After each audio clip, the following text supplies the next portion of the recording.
aplikasi pengolahan data statistik gitu ya. Jadi aplikasi pengolahan data statistik dan nantinya bisa dimanfaatkan ya dalam penyelesaian ya skripsi ya. Jadi semuanya. Nah, jadi dalam hal ini gitu ya, maka kita bisa ya bisa menggunakan nantinya ya kalau SPSS dianggap udah biasa gitu ya atau udah mahir gitu ya. Nah, kemudian juga bisa menggunakan statistik R ya. Nah, ini dia statistik R. Kemudian juga bisa menggunakan Lisrel. Ya, kemudian juga Amos ya. Jadi Amos itu bisa diinstal apabila kita sudah menginstal SPSS ya. Jadi paket ya. Karena Pak Amos sudah diakuisisi oleh IBM ya. IBM dibeli oleh China ya. Kemudian juga Smart PLS ya. Kemudian juga bisa gunakan Minitab ya. Kemudian juga bisa gunakan Stata atau juga bisa gunakan eViews ya. Karena saya dengar IPIS sudah banyak ya yang menginstall ya. Nah, jadi dalam eViews nanti akan kita jabarkan juga teorinya ya. Dalam analisa eViews diperlukan analisa yang lainnya. Nah, ini ya. Jadi analisa apa saja itu gitu ya. Pertama adalah analisa vektoral agresif, autoregresif ya. Kemudian analisa least square ya dan autoregresif. Ya, kemudian analisa two stick least square. Ya, nanti akan kita bahas ya. Kemudian juga generalized method mount ya. Kemudian dynamic final data ya. Kemudian co-integration regression ya. Kemudian regresi logit atau juga regresi logit. Nah, ini khusus untuk data apa ya? Kalau misalnya estimasi persamaannya Y-nya itu adalah Y kategorikal ya atau juga data skala nominal ya. Kemudian stepwise less regression ya. Ya stepwise itu kalau dia bertahap gitu ya. Kemudian robust less square. Nah, jadi ini bisa nanti analisanya pakai judulnya pakai analisa robust ya. Robust less square boleh ya. Atau generalized linear model ya. Dan juga quantile regression dan lain-lain. Nah, jadi kalau katanya gabungan ya, datanya adalah banyak perusahaan, banyak negara, ya kan, kemudian banyak tahun. Maka gabungannya itu disebut dengan data panel. Nah, itu ya. Gabungannya itu disebut dengan data panel. Nah, jadi data panel itu merupakan observasi ya dari unit-unit ekonomi ya, yang sama ya selama cross section berapa kurun waktu tertentu ya atau time series. Dan penggabungan data cross section, nah jadi yang dikatakan dengan data panel itu adalah gabungan antara cross section dan time series ya, yang dikenal dengan panel data. Nah, jadi kalau dalam bab 3 nanti skripsinya gitu kan, tesis skripsi ini gitu ya, menggunakan data yang ada pada beberapa perusahaan yang go public di Bursa Efek. Ya berarti kita adalah datanya time series apa ya cross section karena terdiri dari beberapa perusahaan yang ada di Bursa Efek dan dalam jangka waktu 5 tahun. Nah, jadi dari tahun 2000 misalnya 2018 sampai 2022, maka itu disebut dengan data time series ya. Dan disebut dengan pool data ya, data pooling kata orang ya. Data pooling. Kemudian longitudinal data ya atau nama lainnya ya longitudinal data atau juga nama lainnya adalah event history analysis atau juga cohort analysis. Nah, itu sama itu semuanya yang disebut dengan data pooling ya. Nah, cohort atau event history. Data umumnya diperoleh melalui survei yang berulang atau mengikuti perkembangan sampel ya selama beberapa kurun waktu. Nah, kalau kita menganalisa dengan menggunakan panel data, keuntungannya apa? Ya, keuntungannya lebih informatif dan variatif ya. Itu satu. Yang kedua, dinamika perubahan. Nah, makanya kalau kita menggunakan data pooling, Pak, saya nggak punya data saya 2018 ada, 2019 ada, 2020 karena COVID nol, nggak masalah, gitu kan? Nah, jadi karena kalau dia nol, gitu kan, dinamika perubahan, maka dalam penyusunan data pooling boleh. Nah, tapi kalau untuk khusus untuk time series nggak bisa disisihkan sampelnya, gitu ya. Nah, ini boleh ya, dinamika perubahannya. Ya, tahun ini ada, tahun depan ada, tahun depannya lagi tidak ada. Nah, berarti ada dinamika perubahan, gitu ya. Nah, itu kalau datanya hanya time series saja, ya kan, itu tidak bisa ya. Seperti SPSS, gitu ya. Ya, SPSS itu dia kalau ada salah satu dari datanya tidak ada, nggak bisa dia. Karena kan pola susunannya kan header dan juga apa ya, row, gitu kan.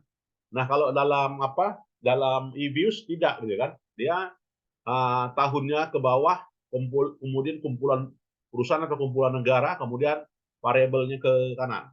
Nah, itu artinya dinamika perubahannya diadopsi oleh EBIUS ya. Kemudian unobserved factor, ya artinya cross section dan time series. Nah, jadi nanti kita bisa membuat persamaan estimasi per sampel. Nah, ini kelebihannya ya. Kalau misalnya negara Singapura, gitu kan, negara Singapura itu kita mau memprediksi apakah perekonomiannya dipengaruhi oleh faktor apa ketika COVID melanda. Apakah dipengaruhi oleh yang namanya inflasi? Apakah yang dipengaruhi oleh yang namanya kurs? Ya kan? Apakah yang dipengaruhi oleh yang namanya misalnya kan dipengaruhi oleh suku bunga. Nah, jadi kita bisa mengestimasinya per observasi ya. Negara per negara, per perusahaan bisa. Nah, ini kelebihannya menggunakan EBIUS ya. Jadi kalau adik-adik semuanya menggunakan EBIUS, juga sama ya kedudukannya dengan Stata. Cuman beda pabrik aja. Nah, jadi kalau menggunakan Stata lebih bagus juga ya. Kalau ada yang bisa menggunakan Stata ya, nanti install aja Stata. Kemudian dapat digunakan untuk mempelajari model perilaku, behavioral model yang lebih kompleks. Ya, kenapa bisa mempengaruhi perilaku? Ya, karena di situ ada analisa yang namanya uji stasioner, ya kan? Ada uji kointegrasi, ya kan? Ada uji Granger. Ya, maka kita bisa mengestimasi perilaku, gitu ya. Kemudian dapat dipelajari untuk suatu bentuk yang dinamis. Nah, ini. Nah, jadi model yang dikatakan model linear inilah dia. Y sama dengan alpha tambah B X1. Kenapa dia dikatakan linear? Karena setiap naiknya X1 perubahan, maka menyebabkan naiknya perubahan Y. Kan itu linear hubungannya ya. Karena adanya iklan di koran, maka penjualan meningkat. Itu linear. Gitu kan? Atau karena turunnya iklan, karena turunnya belanja iklan, maka turunlah jumlah penjualan ya.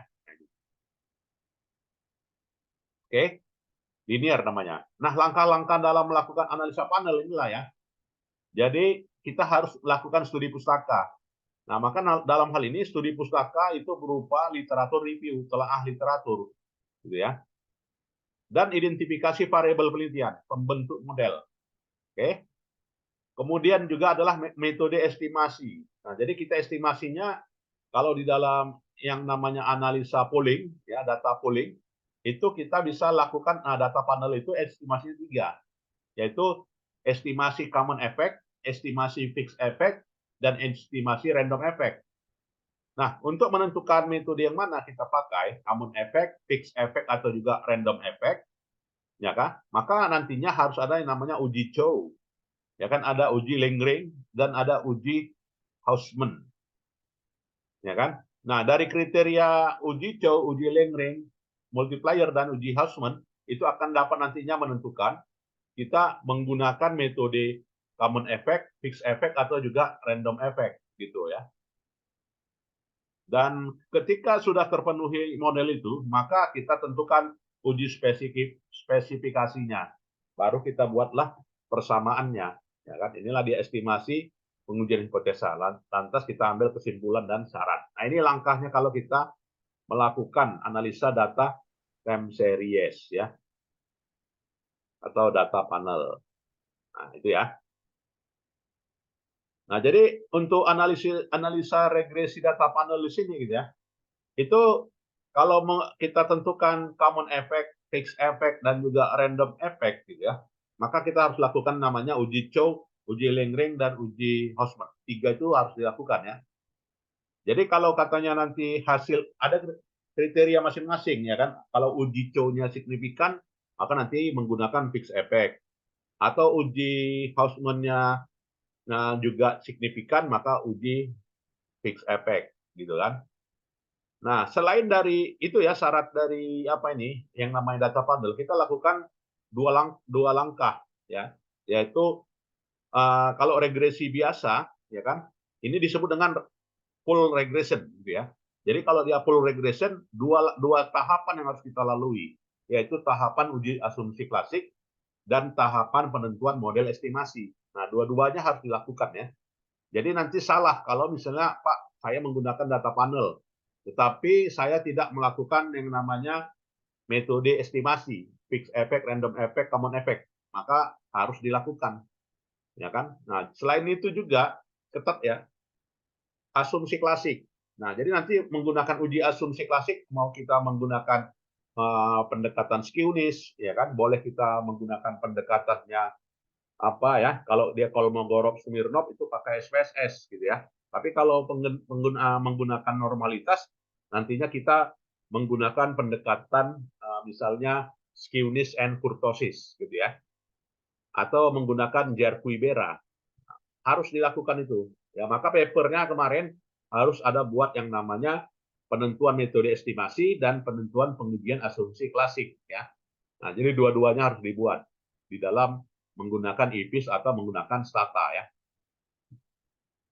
Kemudian selain itu juga uji multikoloritas. Apa itu uji multikoloritas? Nah, di slide saya sebelumnya sudah dijelaskan ya. Kalau untuk menguji multikoloritas kita melihat kolinearitas ya, hubungan antara satu variabel independen dengan variabel independen yang lain ya. Kemudian uji heteroskedasisitas. Nah, jadi uji heteroskedasisitas tujuannya apa? Untuk melihat kesamaan residu antara satu pengamatan dengan pengamatan yang lainnya. Kemudian uji autokorelasi. Ya, uji autokorelasi apakah terdapat kesamaan serial ya kan antara satu periode dengan pengamatan lain ya, dalam satu observasi pengamatan. Nah, jadi keempat-empatnya harus lolos ya. Nah, kalau menggunakan data primer ya kan, maka uji autokorelasi tidak ada. Nah, jadi dalam IPIUS ya untuk menggunakan data primer sebenarnya tidak disarankan. Ya, karena apa? Tidak ada pengujian yang namanya variabel laten. Nah, kalau untuk menggunakan data primer, kita mau menggunakan lebih bagus menggunakan persamaan yang structural equation modeling. Kenapa? Dari suatu dari suatu variabel itu terbentuk beberapa indikator, ya kan? Dan indikator itu sifatnya laten, tidak nyata. Jadi makanya dalam menggunakan IPIS itu hanya untuk skala rasio, ya. Nah, ini konsepnya ya. Ini konsepnya ini harus kita pahami ya sebelum kita melakukan run data ya. Ada pertanyaan silakan. Cukup ya. Ya, kalau ada pertanyaan silakan ya ditanya. Nah, jadi tahapan dalam pengujian data panel ya, itu kita mempola data pool OLS. Jadi pool itu artinya kumpulan kan. Jadi kumpulan beberapa perusahaan, beberapa negara, gitu kan, beberapa apa lagi? Ya, negara, perusahaan, ya, dan gabungannya beberapa tahun disebut dengan pool data. Ya, jadi pool data itu dilakukan pengujian yaitu dengan fixed effect dan juga random effect. Nah, untuk menentukan kalau dia Chow, ya Chow itu kalau kita memilih PEM apabila nilai Chow-nya kurang dari 5%. Nah, jadi kalau dia kurang 5%, kita menggunakan fixed effect lah itu. Ya, kalau dia menggunakan common effect model, jika nilai cross sectionnya chi-square-nya lebih dari 5%, maka kita menggunakan common effect. Berarti apa? Bukan fixed effect, bukan random effect, gitu ya. Nanti kalau dia fixed effect dengan juga random effect, estimasi persamaannya sama atau beda? Sama atau beda? Kira-kira. Ada yang tahu? Ada yang udah pernah menggunakannya? Nah, jadi kalau kita menggunakan estimasi apakah PEM, REM atau juga CHAIM, itu estimasi persamaannya beda. Bisa aja ya kan? Bisa aja ketika hasil pengujian data pooling gitu ya, salah satunya hanya satu yang signifikan, tapi di random effect dua yang signifikan, ya kan? Atau di common effect malah tiga yang signifikan. Ya karena apa? Ya karena fixed effect, random effect dan juga common effect itu pola perilakunya berbeda. Maka dikatakan di sini data pooling itu adalah mengolah perilaku ya. Jadi mengestimasi perilaku yang berbeda. Nah, kalau menggunakan uji Hausman ya, jika nilai cross sectionnya kurang dari 5 gitu ya, maka apabila nilai Hausman testnya kurang dari 5%, berarti 4%, 3%, 2%, apalagi 1%, apalagi 0%, maka kita pastikan model kita menganut yang kita ambil adalah model estimasinya adalah model REM ya. Kalau uji Hausman ya kalau lebih dari 5% maka kita menggunakan uji random effect. Nah, itu ya. Fixed effect maupun juga random effect menghasilkan persamaan estimasi yang berbeda. Bisa juga sama gitu ya. Nah, jadi H0 sama dengan PEM ya. H1 sama dengan REM. Nah, jadi dengan kata lain kalau kita kita menolak menggunakan PEM berarti kita menggunakan REM. Kira-kira demikian ya. Data OLS. Sedangkan yang common effect tadi itu untuk yang linear ya, artinya bukan data pool. Contoh, ya bagaimana pengaruh pertumbuhan ekonomi, Human Development Index, penanaman modal asing, ya kan, terhadap kemiskinan di negara G10 ya, yang saya kemarin sarankan, atau di negara kelompok negara OECD. Nah, ini boleh aja nanti ya dicari datanya ya, negara-negara OECD, X-nya pertumbuhan ekonominya, misalnya di di negara Nicaragua, berapa negara Nicaragua tahun 2018, 2019, 2020 ya, atau dari kelompok negara BRICS ya kan, Brazil, India, China ya kan, itu kan yang negara penantang Amerika ya kan, yang menentang kurs mata uang dolar ya. Sejauh mana itu ya. Kemudian juga penanaman modal asing dan juga variabel kemiskinan. Nah, ini ya. Nah, jadi data tabulasi data panel itu gini. Nah, jadi kemarin juga di UTS-nya udah dapat hasil ya kan. Nah, jadi nanti dilampirkan juga hasilnya. Di sini kalau untuk tabulasi data panel negaranya ke bawah gitu kan. Nah, jadi ke bawah dia. Tahunnya bersama dengan tahun. Nah, kalau di dalam SPSS tidak ya kan. Kalau dalam SPSS ini negaranya kumpulkan dulu Indonesia, Thailand, Laos kan. Baru di apa ya? Itu dikumpulkan dulu angka 1 ya kan. Kemudian tahunnya beda-beda, tahunnya ke bawah. Nah, ini kalau tahunnya nyamping. Nah, ini bedanya tabulasi data panel dengan tabulasi data menggunakan estimasi persamaan regresi ordinary ya, atau juga menggunakan OLS ya, ordinary least square. Nah, jadi pola tabulasi data panel dengan OLS itu beda ya. Jangan sama. Oke. Nah, jadi variabelnya nyamping ya, X1, X2, X3. Nah, ini ya.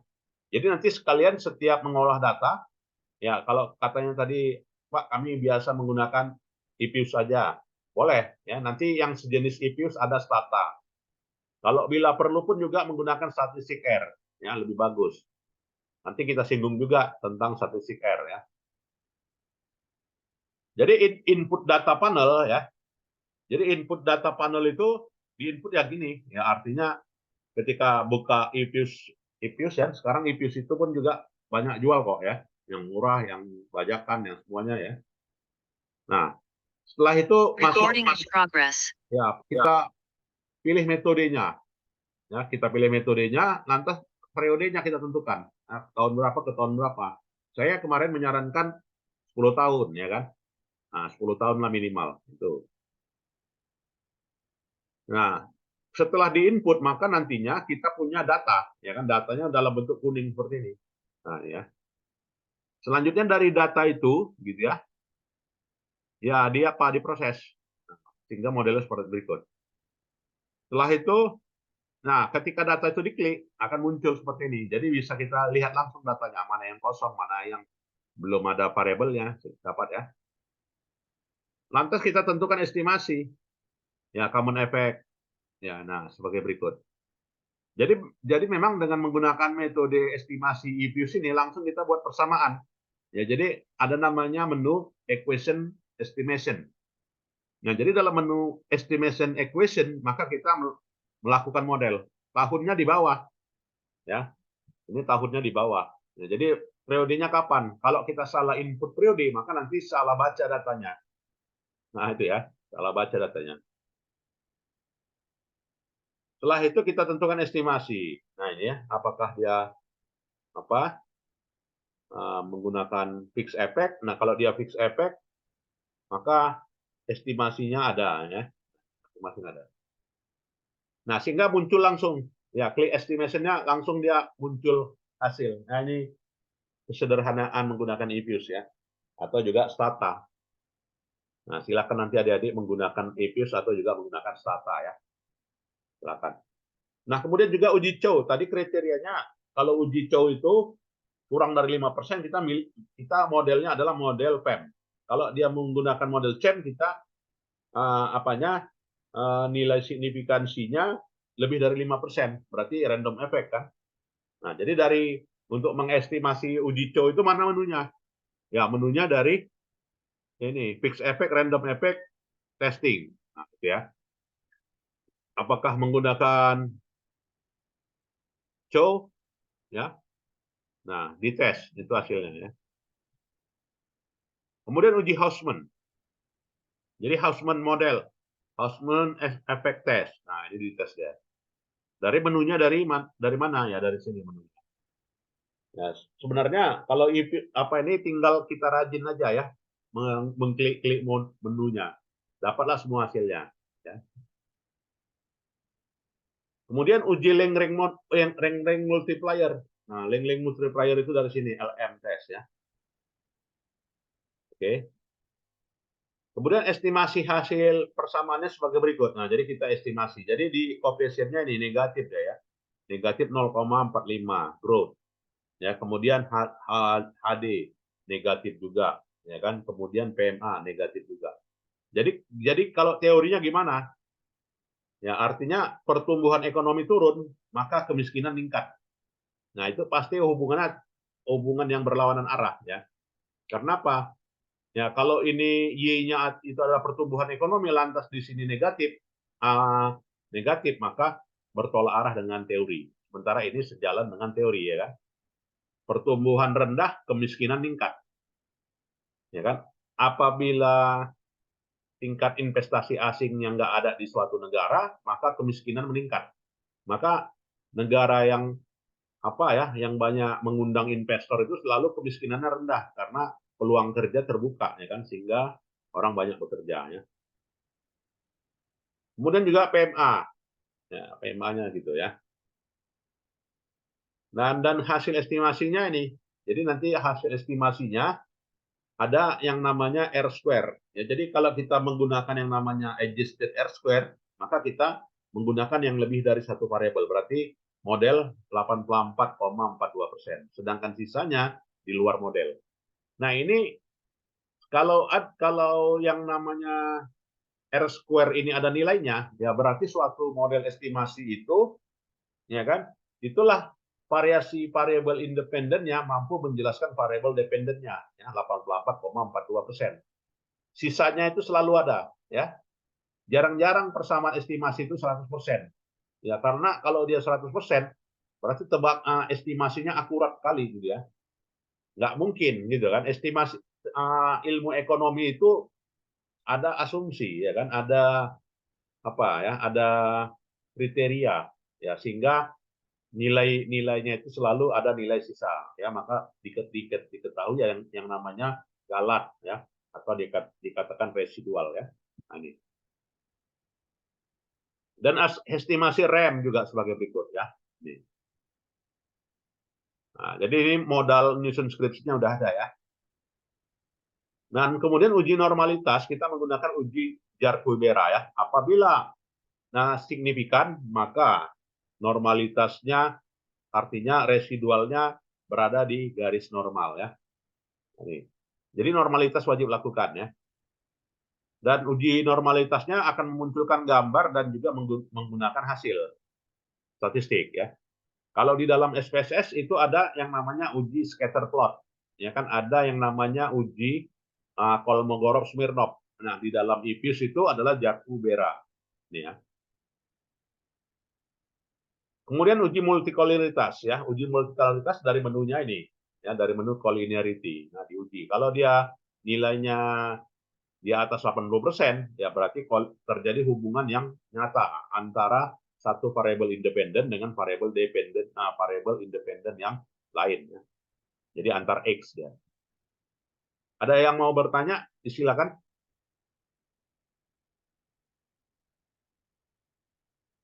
Ya. Kemudian uji hetero. Nah, jadi uji hetero kita mau pilih yang mana? Mau kita pakai uji Pak boleh, uji Glaser boleh, ya korelasi Spearman boleh, uji Goldfeld-Quandt boleh, ya uji Bose-Pagan-Godfrey boleh, uji White juga boleh. Mau pilih yang mana? Ya, kalau di dalam buku yang kemarin itu ada ya caranya transformasi kita kalau melakukan uji Pak. Nah, kan kita carilah nilai absolut residualnya ya kan. Lalu kita regreskan. Kalau dia signifikan berarti apa ya bebas hetero. Nah, jadi uji heteroskedasitas kita uji ya, uji Pak lah misalnya. Jadi kita membentuk persamaan estimasi.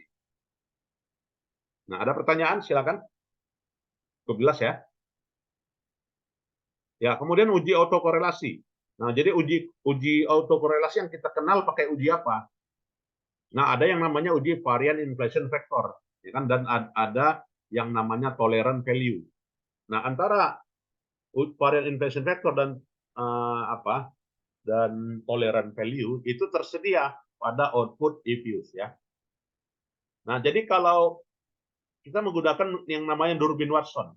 Jadi kalau nilainya 0 dengan nilai DL itu ada korelasi yang positif ya. Misalnya nilai DL-nya 0,5.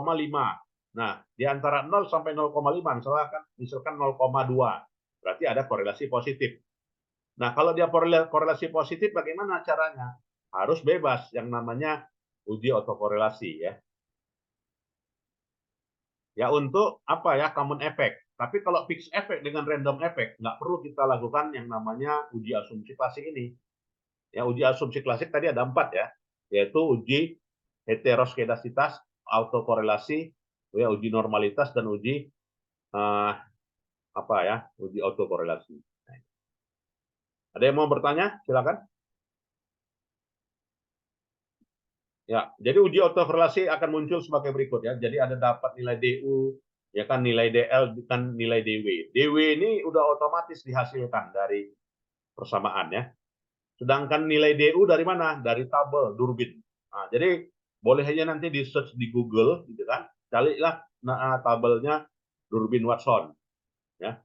Jadi dari Durbin Watson itu kriterianya apabila kita berapa variabel yang kita gunakan, berapa observasi.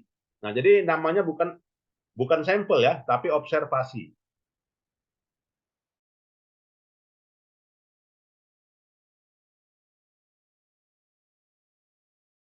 Ada pertanyaan? Silakan.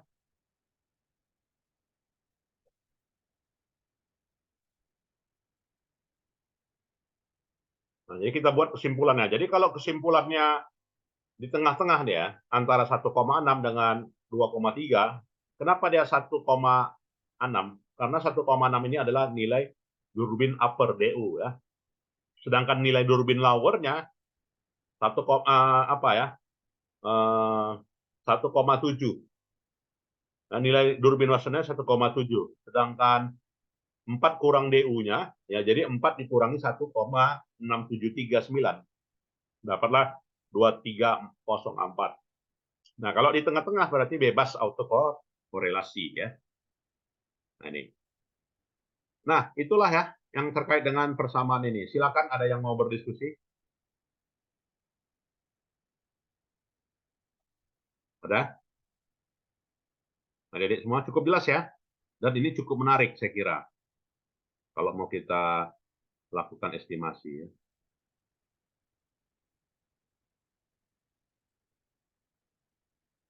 Ada yang mau bertanya? Nggak ada ya? Baik, kalau nggak ada, saya kira bahannya ini saya share lah ya.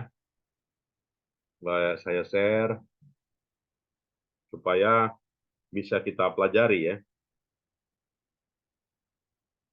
Bentar.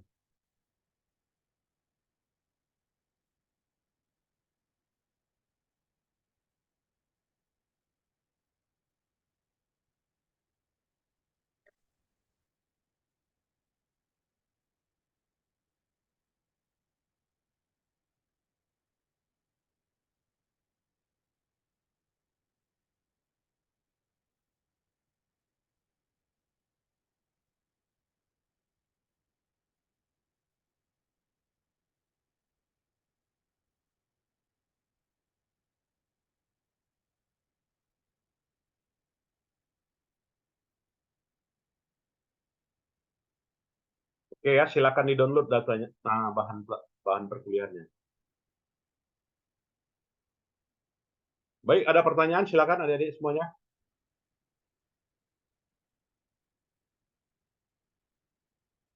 Cukup jelas ya? Ya, cukup jelas saya kira. Jadi minggu depan kita lanjut pada stasioneritas dan kointegrasi ya. Stasioner dan kointegrasi.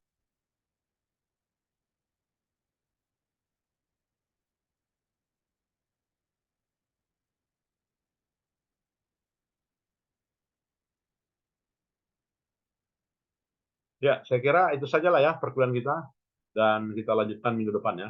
Selamat pagi. Assalamualaikum warahmatullahi wabarakatuh. Terima kasih, Pak. Ya, ya, baik.